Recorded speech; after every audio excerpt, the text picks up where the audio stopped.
জাতীয় ঐক্যের স্বার্থে, দেশের স্বার্থে এবং সমঝোতার স্বার্থে আমরা এই জুলাই সনদে স্বাক্ষর করতে আগ্রহী। তবে আমরা আমাদের যেই কথাটা থাকবে সেটা হলো এই জুলাই সনদের ভিত্তিতেই যাতে আগামী ফেব্রুয়ারি মাসে নির্বাচন হয়। এটাই হলো আমাদের ইসলামী আন্দোলন বাংলাদেশের পক্ষ থেকে, পীর সাহেব চরমনায়ের পক্ষ থেকে আমাদের স্ট্যান্ড, আমাদের বক্তব্য। নির্বাচন ফেব্রুয়ারি মাসেই হোক, এতেও আমাদের কোনো আপত্তি নেই। তবে নির্বাচনটা যাতে এখন যে পরিবেশ আছে এই পরিবেশ নয়, বরং সকলের জন্য একটা ভালো পরিবেশে নির্বাচন হোক। সকল রাজনৈতিক দল তারা ব্যথা নয়, আনন্দ চিত্তে স্বতঃস্ফূর্তভাবে যাতে নির্বাচন অংশ নিতে পারে। মাননীয় প্রধান উপদেষ্টা কিছু গুরুত্বপূর্ণ কথা বলেছেন। আমি যেই বিষয়গুলো এখানে স্পষ্ট করতে চাই, মাননীয় উপদেষ্টা জোর দিয়ে বলেছেন যে আপনাদের মধ্যে সমঝোতা হতে হবে, রাজনৈতিক দলগুলোর মধ্যে আপনারা সমঝোতা করুন। যদি সমঝোতা না করতে পারেন তাহলে বিপদ হবে। তো আমরাও মনে করছি অবশ্যই রাজনৈতিক সমঝোতা প্রয়োজন। আরেকটা বিষয় তিনি বলেছেন যে জুলাই সনদটা আমরা এমন করতে চাই যাতে নিখুঁত হয়, কোনো খুঁত না থাকে। এটা তো তাৎপর্যপূর্ণ। আরেকটা গুরুত্বপূর্ণ বিষয় তিনি বলেছেন যে ফেব্রুয়ারিতে একটা মহা উৎসবের সঙ্গে একটা নির্বাচন হবে যদি আমরা এই কাজটা সুসম্পন্ন করতে পারি বা সম্পন্ন করতে পারি।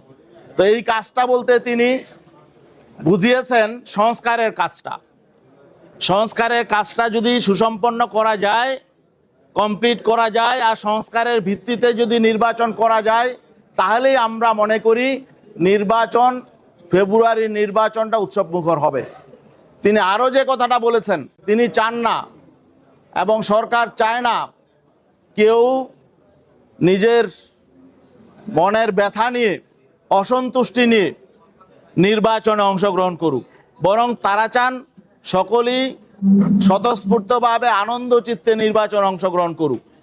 এক্ষেত্রে আমাদের কথা হলো যে আমরা আসলে আনন্দ চিত্তে স্বতঃস্ফূর্তভাবে নির্বাচনে তখনই অংশগ্রহণ করতে পারবো যখন আমরা দেখব নির্বাচনের সুষ্ঠু পরিবেশ আছে, ভোটারদের শতভাগ ভোট মূল্যায়িত হয় এবং পিআর পদ্ধতিতে নির্বাচন হয়। তখনই আমরা স্বতঃস্ফূর্তভাবে আনন্দ চিত্তে আমরা নির্বাচন করতে পারবো। অতএব আমরা মনে করি প্রধান উপদেষ্টা যেই বিপদ সংকেতের কথা বলেছেন যে আমরা যদি সমঝোতায় আসতে না পারি, ঐক্যবদ্ধ হতে না পারি, তাহলে সামনে বিপদ আসবে। আমরা এই কথার সাথে একমত।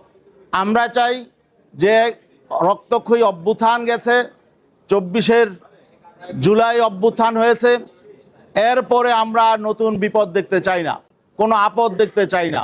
আমরা চাই একটি উৎসবমুখর পরিবেশে নির্বাচন হোক, আমরা এমনটা প্রত্যাশা করি।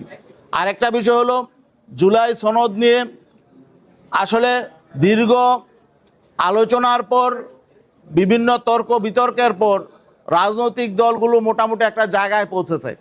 জুলাই সনদ একটা খসড়া চূড়ান্ত হয়েছে। তো আমরা, যদিও আমাদের এখানে ভিন্ন কিছু মত ছিল, তারপরেও জাতীয় ঐক্যের স্বার্থে, দেশের স্বার্থে এবং সমঝোতার স্বার্থে আমরা এই জুলাই সনদে স্বাক্ষর করতে আগ্রহী।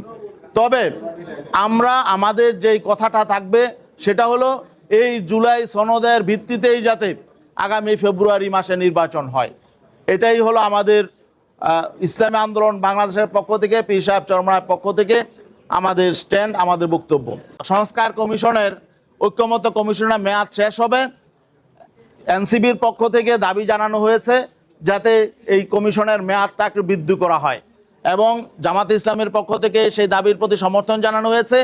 আমরা ওইটা সমর্থন করি, যাতে যেহেতু কাজটা সম্পন্ন হয় নাই, এখানে জুলাই সনদ বাস্তবায়ন প্রক্রিয়াটা এখনো পর্যন্ত যেহেতু ঝুলন্ত আছে, অতএব এটা সমাধান না হয়ে এটা ক্লোজ করা যাবে না। অতএব আমরা চাই যতদিন পর্যন্ত জুলাই সনদের আইনি ভিত্তি ব্যাপারে চূড়ান্ত ফায়সালা না হবে, অতদিন পর্যন্ত যাতে এই ঐক্যমত্য কমিশন তাদের কার্যক্রম সমাপ্ত না করে। সবাইকে